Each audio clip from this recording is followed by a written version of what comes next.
우리는 인생을 살면서 이런 말을 듣기도 하고 또 말하기도 합니다. 사필 규정이다. 모든 일은 반드시 바른 길로 돌아가기 마련이다. 그런 말입니다. 무슨 뜻일까요? 올바르지 못하는 것이 잠시 기승을 부린 것 같지만 결국 오래가지 못하고 마침내 올바른 것이 이기게 되어 있다. 그런 말입니다. 비슷한 말이 또 있습니다. 인과 응보다. 한마디로 심는 대로 거둔다는 말입니다. 그러면 사필 규정이나 인과 응보, 이 법칙은 저절로 돌아가는가? 아니면 이 법칙을 행하는 심판자가 있는 것인가? 누가 심는 대로 거두게 하시고 누가 죄의 대가를 치르게 하는가? 성경은 그 일을 하는 자가 하나님이라고 말씀합니다. 시편 62편 12절은 이렇게 말합니다. 주여 인자함도 주께 속하여 싸우니 주께서 각 사람이 행한 대로 갚으심이니이다. 우리 하나님은 참으로 인자하신 하나님이시지만 행한 대로 반드시 공의로 심판하신 분입니다. 말씀이에요. 잠언 24장 12절도 같은 말씀입니다. 네가 말하기를 나는 그것을 알지 못하였노라 할지라도 마음을 저울지라 하시는 이가 어찌 통찰하지 못하시겠으며 네 영혼을 지키시는 이가 어찌 알지 못하시겠느냐. 그가 각 사람의 행위대로 보응하시리라. 우리 마음을 살피는 분이 계시다는 거죠.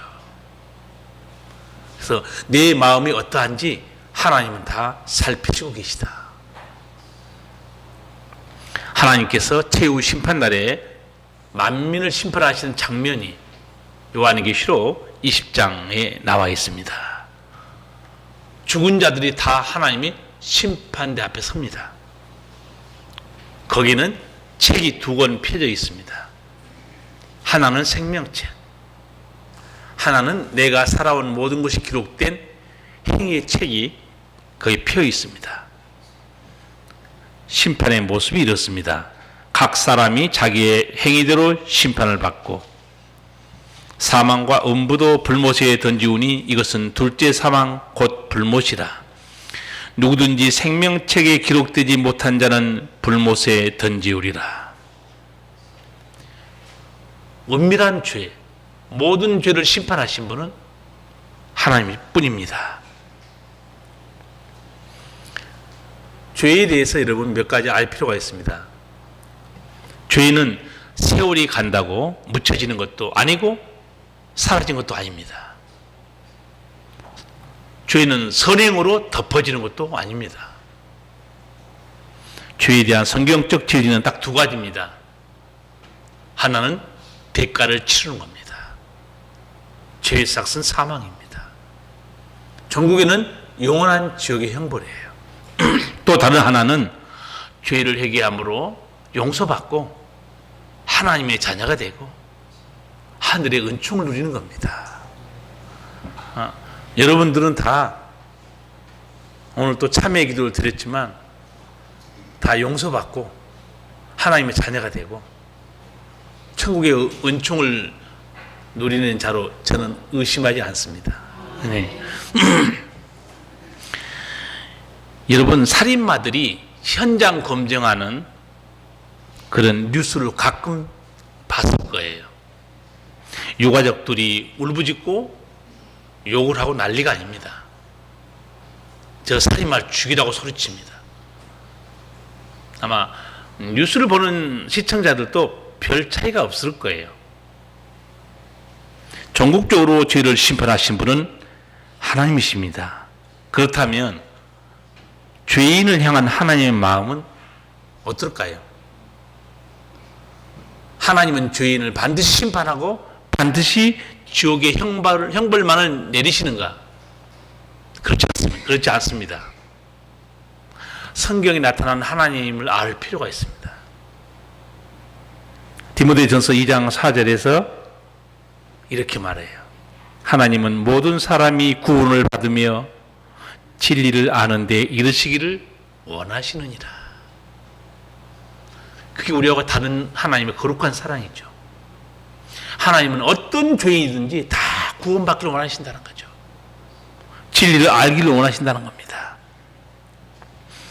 그래 죄를 회개해서 하나님의 자녀로 하늘의 은총 속에 살기를 바라는 것이 하나님 마음이에요. 비슷한 말씀이 베드로후서 3장 9절에도 있습니다. 오직 너희를 대하여 오래 참으사 아무도 멸망치 않고 다 회개하기에 이르기를 원하시느니라. 아멘. 베드로에게 질문하고 비아냥거렸던 사람들이 있었던 것 같아요. 하나님의 심판도 오지 않고 예수님 재림도 없고 그대로 있지 않느냐? 베드로가 설명해 줍니다. 오직 너희를 대하여 오래 참으사 아무도 멸망치 않고 다 회개하기를 이르시길 원하시기 때문에 아직 하나님이 심판을 앞당기고 있지 않다는 거예요. 그 오래 참아준 은혜, 그 은혜 때문에 아마 여러분, 이 자리에 앉아 있는 여러분도 그 오래 참으심의 은혜 때문에 구원받고 이 자리에 앉아 있는 걸로 믿습니다. 제가 가끔 말씀드린 대로 10년 전에 주님이 재림했으면 이 중에 구원 못 받을 사람 분명히 있을지 몰라요. 20년 전에 주님이 이 세상에 오셨으면 천국에 못 갈 사람이 있을지 모릅니다. 주님이 오래 참아주신 거예요. 근데 그 날과 그 시는 아무도 모릅니다. 예수님이 언제 올지 우리는 아무도 몰라요. 오늘 예수님께서 씨 뿌리는 비유를 말씀했잖아요. 그런데 자세히 보면 이 씨 뿌리는 비유에도 모든 사람이 구원 얻기를 원하는 아버지 마음이 여기 담겨져 있습니다. 왜 그런가? 오늘 씨 뿌리는 비유를 보면 그 마음이 길가와 같이 완고하고 교만한 사람들에게도 천국 복음의 씨가 떨어집니다. 너도 구원받으라는 거죠. 돌짝밭 같은 그런 마음 밭에도 하나님의 복음이 들려집니다. 그리고 재물만 붙들고 세상 것을 즐기고 사는 그런 가시덤불 같은 마음에도 복음은 들려집니다. 그래서 하나님은 모두 다 구원받기를 원하시는 거죠. 하나님의 구원의 은총은 차별이 없습니다. 문제는 듣는 사람의 반응입니다. 어떻게 반응을 보이는가? 예. 첫 번째 예수님께서 비유로 말씀하신 그 길가에 떨어진 씨, 5절 이렇게 말씀하죠.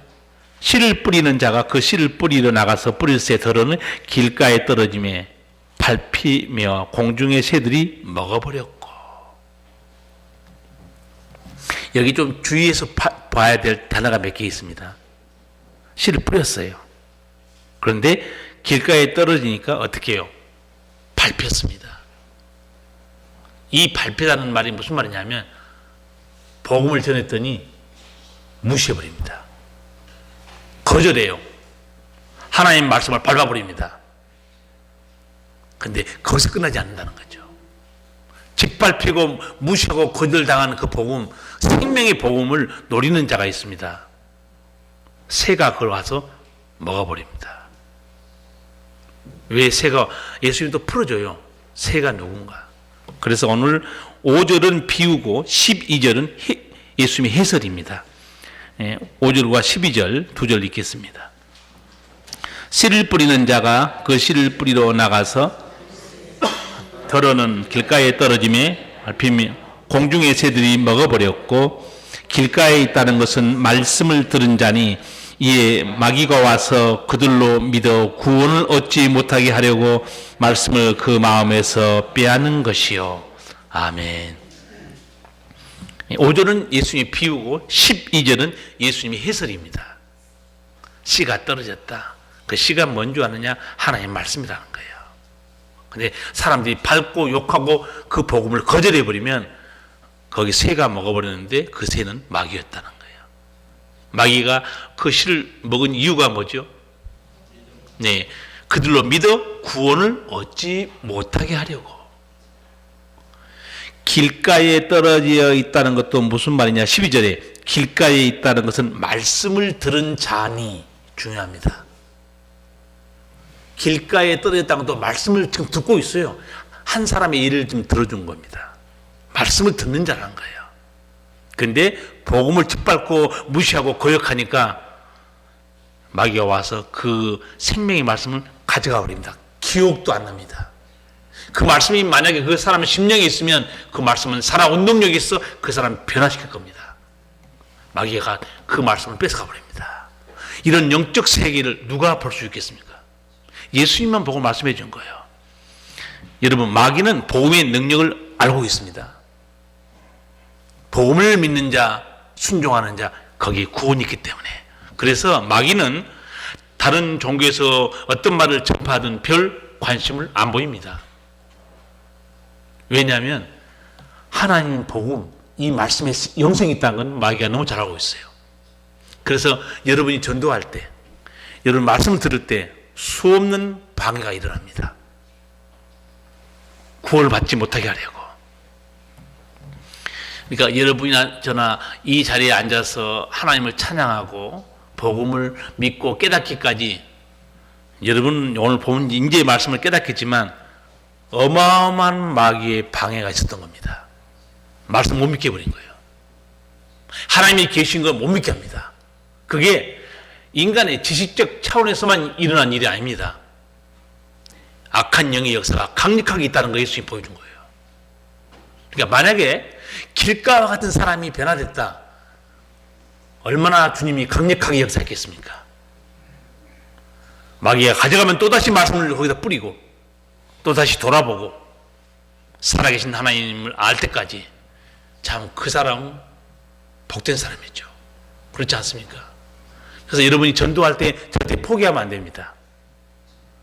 끝까지 아버지 집으로 인도해야 될 우리 깨달음, 아는 사람은 사명이 있어야 한다는 거죠.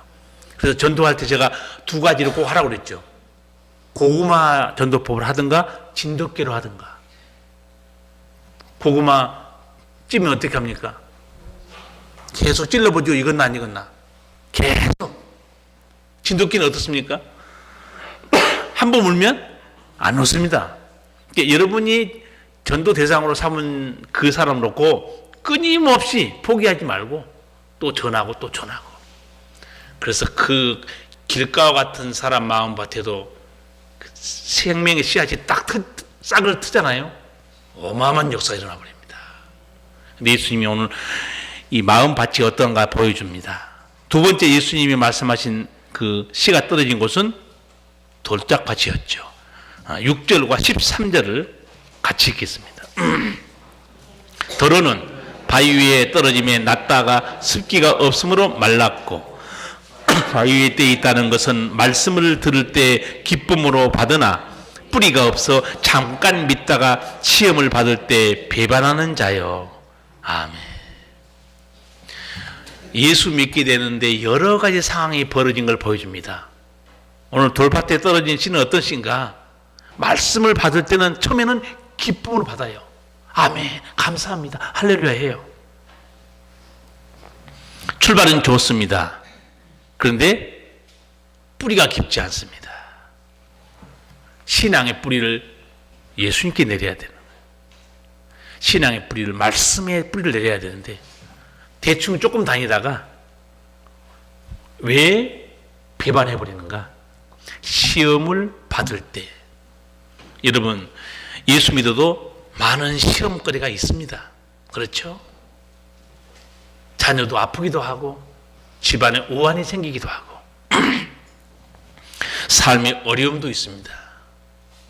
그런데 또 예배당에 오면 그나마 조금 은혜 받고 살라고 그랬더니 예배당에 또 오니까 상처 주는 일이 생기고 시험 들게 하고 열받게 하고 나를 힘들게 만드는 거예요. 이거 다 예수님이 다 지금 말해주고 있습니다. 그런 일이 생긴다는 거죠. 그럴 때 넘어지는 사람은 누구냐? 돌밭에 떨어진 씨와 같다는 거예요. 말씀을 듣고 뿌리를 내리고 믿었으면 영생 얻을 수 있을 뻔했는데 자그마한 시험들이 그 사람을 무너지게 만드는 겁니다. 혹시 요즘 그런 문제를 당한 사람은 이 말씀을 깨닫기 바랍니다. 아, 여기 있네, 여기. 아, 우리 예수님이 다 말씀하셨구만. 그것도 모르고 나는 또 교회만 나가면 만사 형통인 줄 알았는데 그게 아니구만. 나는 예수 믿으면 소원 성취한 줄 알았더니 여기 말씀이 다 있네. 그렇죠. 신앙이 다양한 유형들이 있습니다. 승리는 아무에게나 주어지지 않습니다. 세상에 거저 얻어지는 건 아무것도 없습니다. 믿음을 포기해버리면 영생의 열매도 얻지 못합니다. 세 번째 또 있어요. 가시덤불에 떨어진 씨앗. 7절과 14절을 또 같이 읽겠습니다. 더러는 가시떨기 속에 떨어짐에 가시가 함께 자라서 기운을 막았고, 가시떨기에 떨어졌다는 것은 말씀을 들은 자니 지내는 중 이생의 염려와 재리와 일락의 기운이 막혀 온전히 결실치 못하는 자요. 아멘. 가시덤불에 떨어진 또 씨가 있다는 거예요. 이 씨는 용케도 자라긴 싹은 났어요. 자랐는데 가시와 함께 자랐기 때문에 가시가 기운을 막아버립니다. 이 가시가 뭔가 예수님 설명해 줘요. 가시가 뭐라고 그랬죠? 이생의 염려, 재리와 일락. 제가 쉽게 풀어드리면 세상 살이의 걱정 때문에, 돈 때문에, 세상 즐길 것 때문에 생명의 말씀이 오지 못하고 다 막아버리는 거예요. 여러분, 말씀의 기운이 안 들어오는데 무슨 수로 믿음이 자라겠습니까? 우리 나이 들어서 연로해지는 어른들, 또 병투병하는 어른들 볼 때 가장 위험한 신호가 뭔가? 밥맛이 없어지고 식사를 안 해버린 거, 이건 굉장히 위험한 신호 같아요. 주변에 제가 보면 투병하다가 정말로 이게 이 생명 위기가 닥쳐온 건 딴 게 아니고 식사를 안 하기 시작하는 거예요. 밥맛이 없다는 거예요. 점점 몸이 쇠약해요. 아마 안에 기능이 다 쇠했기 때문에 아마 식욕이 안 땡길 수도 있겠죠. 여러분이 신앙생활을 기쁘게 하는, 그리고 승리하는 신앙이 되려면 어떻게 돼야 되는가? 말씀이 너무 잘 땡기는 거예요. 맛없는, 어떤 분은 그러자고, 목사님 나는 맛없는 게 없어요. 다 맛있대. 그러니까 다 맛있으니 얼마나 몸이 좋아지겠어요. 좋아지다가 옆으로 좀 더 늘어나겠지만. 여러분, 성도가 하나님, 목사님 저는 말씀은 너무 좋아요. 그 영혼이 건강한 상태입니다. 그러니까 말씀을 들으면 기쁨이 있는 거예요. 감사가 넘치고. 근데 예수님이 말씀했어요. 가시덤불에 떨어진 씨앗. 뭐가 하나님 말씀을 가로막고 있느냐? 돈과 세상 즐거움과 또 세상 걱정 근심이다. 그래서 이 가시덤불에 떨어진 씨도 결실하지 못합니다. 성도는 그 믿음의 말씀의 능력과 성령의 능력이 함께 있어야 됩니다. 그래야 말씀의 능력이, 성령의 능력이 그 사람을 붙들어준 거죠. 안 그러면 형식적인 종교생활을 할 수밖에 없어요. 그렇게 힘이 없는데 어떻게 자기를 부인하고 십자가를 지겠습니까? 내가 쓰러질 지경인데 누구를 이끌어서 하나님 전으로 데리고 오겠습니까? 내가 힘이 넘쳐야 됩니다. 잡초와 함께 자란 곡식, 여러분 아시겠지만 부실합니다. 잡초가 다 뺏어가요. 저도 이 교회 옆에 고추 몇 개 심었는데 잡초를 뽑다가 포기해버렸어요. 우리 성도들 고추 심은 사람 중에 올해 탄저병 때문에 많이 심었는데 다 죽었다는 말을 들었어요. 여러분, 잡초가 탄저병 걸린 거 봤습니까? 왜 그 녀석은 걸음도 안 주고 돌보지 않는데 그렇게 잘 되는 거예요. 누구 아는 사람 있으면 나한테 얘기 좀 해주세요. 근데 힌트는 물론 있어요. 왜 잡초가 무서운지 아십니까? 창세기 답이 있습니다. 죄인을 향한 하나님의 심판이었어요. 땅이 효력을 내지 않을 것이다. 엉겅퀴와 가시덤불이 너희 농사지는데 어려움을 줄 것이다. 성경에 답은 있습니다. 창세기에 나와 있어요. 비가 너무 많이 오거나 너무 춥거나 얼어 죽게 생기면 또 막 여러분 또 열받죠? 그 성경에 다 있어요. 노아 홍수 때문에 기후가 변화한 걸 여러분 아실 거예요. 그러나 그 잡초에서 한 가지 배울 점은 있습니다. 안 죽어요. 걸음 안 줘도 신경 안 써도 끝까지 살아남습니다. 나는 믿음으로 말하면 여러분 잡초 같은 믿음이 되기 바랍니다. 병충해고 나를 열받게 하던 날씨 상관없어요. 걸음 안 줘도 좋아요. 끝까지 살아남습니다. 잡초 같은 인생이라는 말도 있잖아요. 정말 여러분 다른 건 모르지만 믿음으로 말하면 잡초에서 배울 게 너무 많다고 생각해요. 끝까지 살아남습니다. 실족하지 않고. 마지막으로 예수님께서 하신 10분의 비유는 좋은 땅에 떨어졌다 말씀합니다. 8절과 15절을 같이 읽겠습니다. 더러는 좋은 땅에 떨어짐에 나서 100배의 결실을 하였느니라. 이 말씀을 하시고 외치시되 들을 귀 있는 자는 들을지어다. 좋은 땅에 있다는 것은 착하고 좋은 마음으로 말씀을 듣고 지키어 인내로 결실하는 자니라. 아멘. 이 좋은 땅에서만 100배로 결실했어요. 그런데 예수님이 이걸 상세히 풀어주는데 여기 중요한 단어가 몇 가지 나옵니다. 그냥 읽으시면 쓱 지나갈 수 있는 말씀이에요. 예수님이 이렇게 말해요. 좋은 땅에 있는 사람은 착한 마음이 있고 좋은 마음이 있다고 말해요. 여러분 들을 때는 착하고 좋은 마음 아주 쉬운 단어 같죠? 나는 예수님이 이 단어를 이렇게 귀하게 쓴 단어인지 보고 깜짝 놀랐어요. 착하다는 말은요, 마음씨가 곱고 선하다는 뜻이 아니고 여기서 말한 것은 의로움을 얻는데 열심을 내는 마음입니다. 세속적인 게 아니고 거룩하고 의로운 것을 사모하는 열심 내는 마음이에요. 착한 마음이라는 거예요. 그 다음에 좋은 마음, 여기서 좋다는 말은 무슨 말씀인가? 선하고 의로운 것을 붙들기 위해서 나머지 불필요한 모든 것을 다 포기해버립니다. 그래서 내가 이걸 보면서 예수님이 이렇게 귀한 뜻으로 말했구나. 옥토가 그냥 쉽게 결실한 줄 아느냐? 그렇지 않다는 거예요.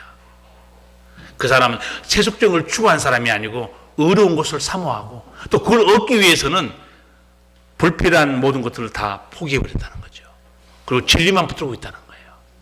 그 마음, 그 뒤에 또 뭐가 나옵니까? 말씀을 듣고 지키어 인내로 결실하는 자니. 그러니까 말씀을 또 듣고 순종하고 그 다음에 그 말씀을 지키고 그 다음에 인내합니다. 과정에 수고가 다 많아요. 제가 지난주에도 설명했지만 인내하다는 거. 정말 성도에게는 성경에서 말하는 인내를 잊어서는 안 됩니다. 인내, 자리를 지키는 겁니다. 예배의 자리를 지키는 사람이고 기도의 자리를 지키는 사람이고 헌신과 섬김의 자리를 지키는 사람이에요. 그래서 그게 결실하기 시작합니다. 자기 혼자만 영생 얻는 게 아니죠. 100배를 결실했기 때문에 어둠에 속한 자들을 다 복음 전도하고 사랑으로 돌봐서 또다시 수백 명이 영생 얻게 만들어버립니다. 예수님이 얼마나 이런 사람을 기뻐하겠어요. 옥토와 같은 마음밭, 거기서 결실한 거. 제가 이걸 묵상하다가 시가 하나 떠올랐어요. 가을에 딱 맞는 시인데 국화 옆에서. 서정주 시인이 쓴 시죠. 한 송이 국화꽃을 피우기 위해서 그 다음에는 뭐죠? 그 정도는 한 줄 정도는 좀 협조가 돼야지. 한 송이 국화꽃을 피우기 위하여 범부터 소쪽 새는 그렇게 울었나 보다. 뒤에 또 나옵니다. 한 송이 국화꽃을 피우기 위해 천둥은 먹구름 속에서 또 그렇게 울었나 보다. 또 지나갑니다. 중략하고 노란 내 꽃잎이 피려고 간밤엔 무서리가 저리 내리고 내게는 잠도 오지 않았나 보다. 어떠십니까? 한 송이 국화꽃을 피우기 위해서도 어마어마한 시련이 지나간다는 거예요. 하나의 귀한 국화꽃 생명이 탄생에까지 봄에 초록새 울음과 여름의 천둥, 번개, 그리고 서리까지 이기고 승리했다는 거예요. 마침내 시련과 풍상을 이겨낸 국화가 고고하고 순결한 자태를 드러냅니다. 그리고 그윽한 향기를 풍겨줘요. 제가 이 시를 또 떠오르면서 이게 옥토의 결실하는 신앙과 같구나. 옥토에 떨어진 씨앗도 그렇게 쉽게 만들지 않습니다. 시련의 날들을 이겨내고 피어난 국화와 같은 거예요. 그렇죠? 성도 여러분이 많은 시련과 그리고 풍상을 이기는 국화처럼 고고하고 순결한 자태가 되면 많은 사람들에게 감동을 주는 믿음이 됩니다. 그렇죠? 향기를 풍기는 게 얼마나 멋있습니까? 이런 사람들이 인내로 지키어 100배의 결실한 자들입니다. 아무나 옥토와 같이 결실하지 못합니다. 길가는 교만하고 받아들이지 않습니다. 돌짝밭의 마음은 인내와 극복하는 열정이 부족합니다. 세 번째, 가시덤불은 세상 것을 포기하지 못합니다. 그러나 네 번째, 진리를 사모하고 그리고 다른 것을 다 내려놓고 그걸 붙들고 인내로 승리하는 이 옥토만 결국은 결실했습니다. 하나님께서는 길가와 같은 사람 마음밭에도 복음이 들려지게 하고 돌짝밭과 가시덤불에도 복음이 다 들려지게 합니다. 하나님은 누구나 다 구원받길 원하시는 거예요. 오직 그러나 그 중에 옥토에 떨어진 씨만 결실했어요. 왜? 거기는 구원 얻는 믿음이 싹을 텄습니다. 그리고 그 믿음이 자랐어요. 자라서 전도와 봉사와 섬김의 거룩한 열매를 맺고 있어요. 얼마나 우리 주님이 기뻐하시겠습니까? 엊그제 제가 새롭게 하소서 방송을 보다가 딱 길가와 같은 사람이 옥토와 같이 변화받은 한 고위공직자, 대학 교수, 자기 딸은 우리나라 유명한 탤런트예요. 제가 잠깐 좀 들어봤어요. 그리고 이분이 변화돼서 책을 냈는데 책 제목이 또 은혜로운 거예요. 찾아오심. 책 제목이 찾아오심이에요. 하나님께서 자신을 계속 찾아가는데 거절했다는 거예요. 하나님이 내 마음 문을 계속 두드렸는데 자기가 무시했다는 거예요. 그러다가 하나님의 은혜로 교회에 나가게 됐고 아마 딸이 어마어마하게 기도하고 계획을 많이 세웠더라고요. 예배에 참석해서 말씀 듣고 성경을 탐독하면서 하나님에 대해서 알아갔습니다. 근데 그분이 이렇게 얘기해요. 내가 아는 하나님은 지식의 하나님이었다는 거예요. 제가 지난 수요예배 때 에베소 교회를 위한 바울의 중보기도 하나를 풀어드린 적이 있습니다. 하나님, 우리 에베소 교회 성도들이 하나님을 알게 해주세요. 그렇게 기도한 걸 소개했는데 제가 설명해 드렸습니다. 여러분도 성경 보시면 하나님 어떤 분인지 알게 됩니다. 지식으로 아는 하나님 알 수 있어요. 창세기 15장, 17장에 아브라함에게 하나님이 자신을 알려주죠. 나는 너의 방패와 상급이신 하나님이다. 나는 전능하신 하나님이다. 모세에게도 자신을 알려주죠. 나는 스스로 있는 자 아니라. 이게 지식으로 알 수 있는 하나님이에요. 근데 제가 수요일날 말씀드리면서 삶의 체험의 현장 속에서 하나님을 아는 길이 또 있다고 그랬어요. 그러면서 제가 다윗을 소개했습니다. 시편 18편. 다윗이 하나님을 어떻게 고백합니까? 나의 힘이 되신 여호와여, 내가 주를 사랑합니다. 나의 힘이 되신 하나님, 자기 삶의 체험 속에 느낀 거예요. 주는 나의 산성이요, 나의 피난처요, 나의 구원의 부르십니다. 나를 지켜주고 막아줬다는 거예요. 시편 23편, 다윗이 삶의 현장에서 체험한 하나님이 누구셨는가? 여호와는 나의 목자시니. 여러분도 마찬가지입니다. 삶의 현장 속에서 내게 하나님은 어떤 분이셨는가? 깨달을 필요가 있어요. 앞에서 언급한 대로 지식으로만 알던 하나님에 대해서 그 공직자가 삶의 체험 속에서 하나님을 알게 되는 사건이 하나 터졌습니다. 새벽 기도 나갈 정도로 믿음이 자랐던 것 같아요. 그래서 새벽 기도 나가서 애동딸이니까 딸을 위해서 기도하고 아침 7시쯤 나오는데 갑자기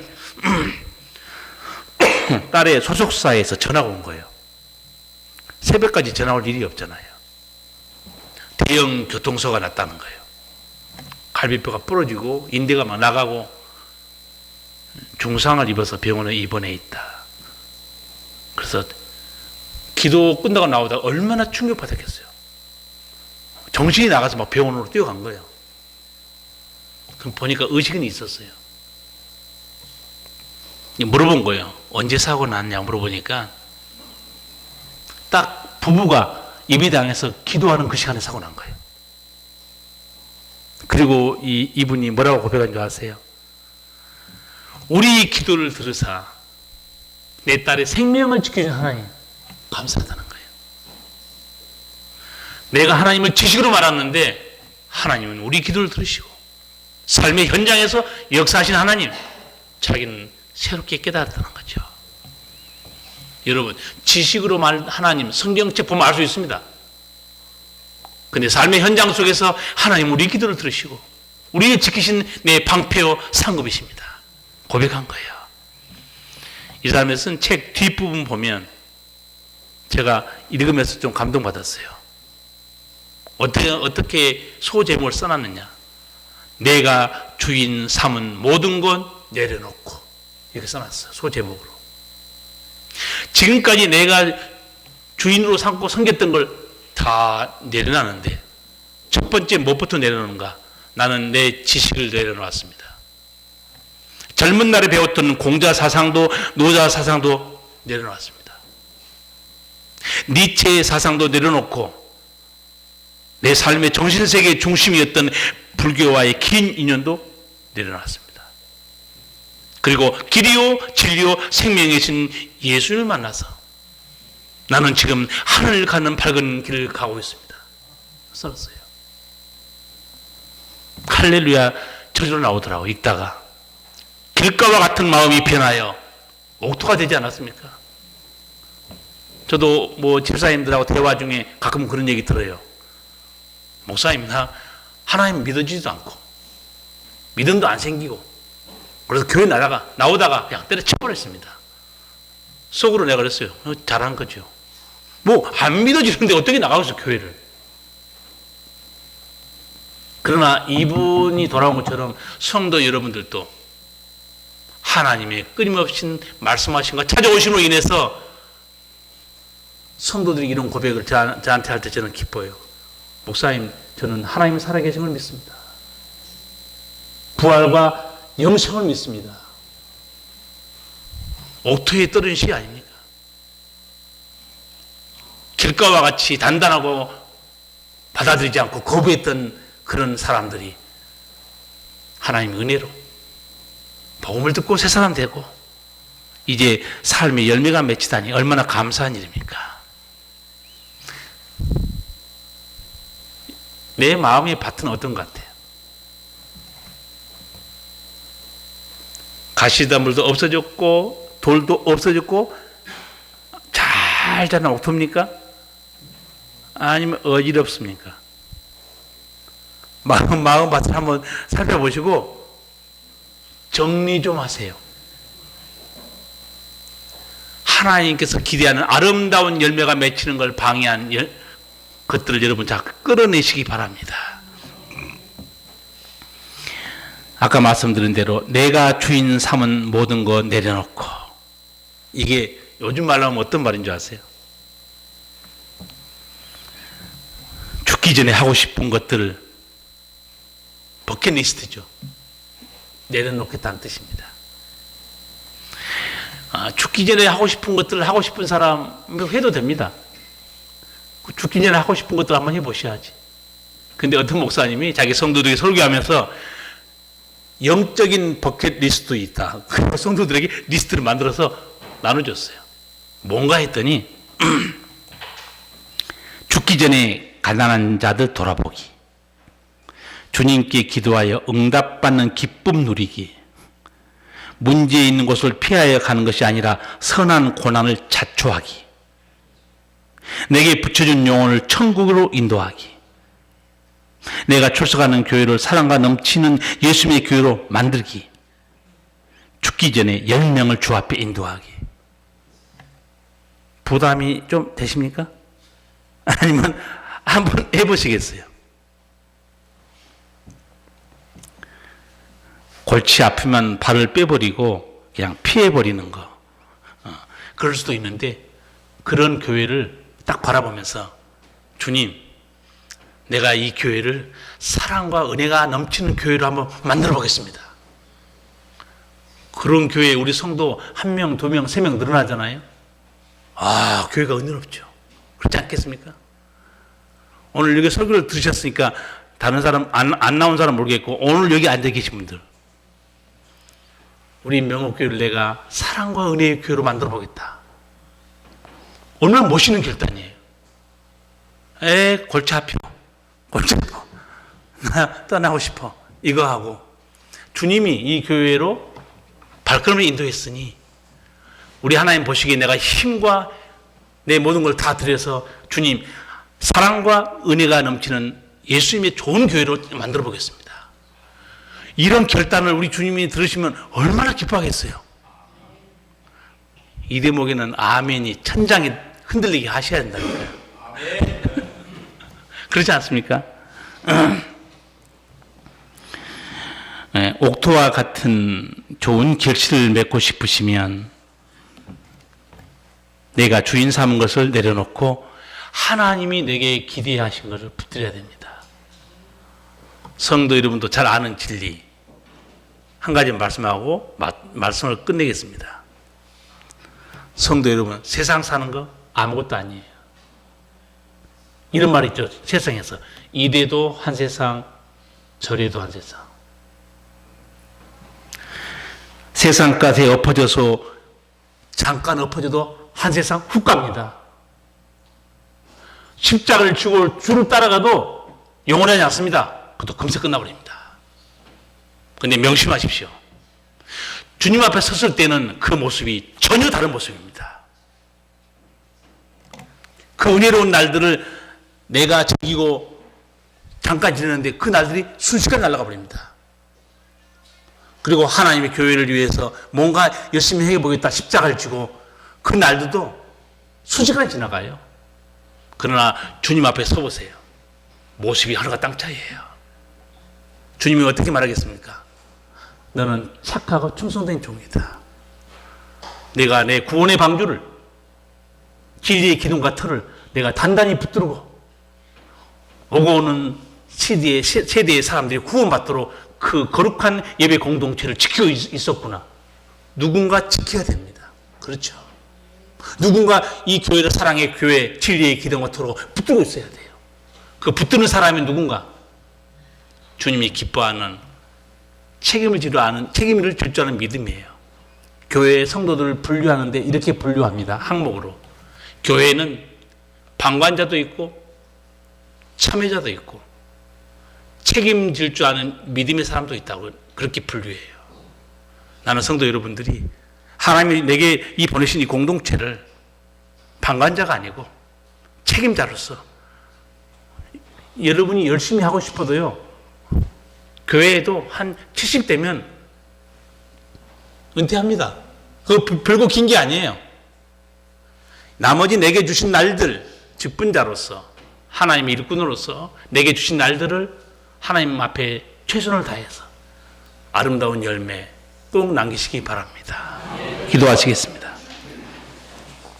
사랑하신 우리 아버지 하나님, 우리 예수님께서는 누구든지 구원을 받게 하시려고 길가와 같은 사람, 돌짝밭 같은 사람도, 가시덤불에 같은 마음도 복음을 듣게 하셔서 다 구원 얻기를 원하시고 계십니다. 그러나 오직 말씀을 듣고 지키고 인내로 결실한 밭은 옥토뿐이었습니다. 우리 사랑하는 성도들이 옥토와 같은 좋은 믿음의 일꾼들이 되고, 그래서 우리 주님이 기뻐하시는 귀한 열매가 가득하고 이 하나님 나라를 전파하는 이 교회 공동체를 지키고 사랑해서 오고 오는 시대에 많은 사람들이 또 이 우리 교회 구원의 방주를 통해서 영생을 얻고 하나님의 뜻을 이루는 공동체가 되게 하여 주시옵소서. 예수님 이름으로 기도하옵나이다. 아멘.